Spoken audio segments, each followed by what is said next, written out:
As we continue our coverage of the Grand Oregon road fires, we want to bring you more to every story and how long it'll take for those burned areas to look like they did before the fires. KREM 2's Christian Garza spoke with the experts. He's joining us now live with what they had to say. Christian?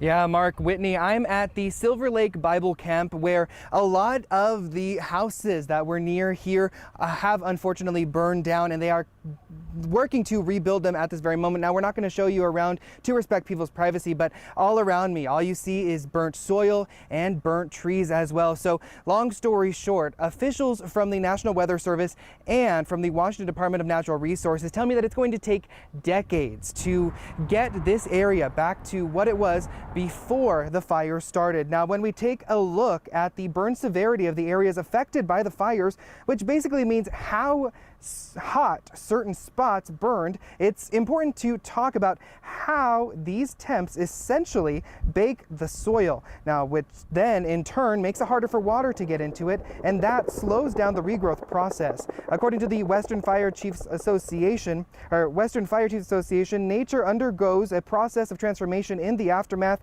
of the wildfire called ecological succession. Now, in this case, it's a secondary succession since life already exists in these ecosystems before the fire. Now, Robin Fox, the service hydrologist for the National Weather Service, says the results of these fires trickle down and affect everything from wildlife to people in these areas.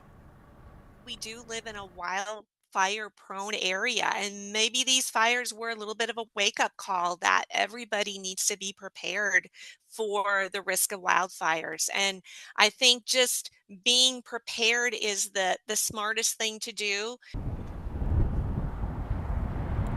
Now, for those of you who might need some sort of visual aid, Fox described this soil baking process like when you put clay in a kiln. So now the National Weather Service is shifting its focus to make sure that there isn't any sort of flash flooding in these burned areas, since water would just roll over the baked soil. Now, all that being said, these are the reasons why it's going to take so long to get this area back to what it once was. Now, coming up tonight at 6, I actually spoke to somebody whose house burnt down in this very area, and I'll bring that to you again coming up tonight at 6. Christian Garza, KREM 2 News.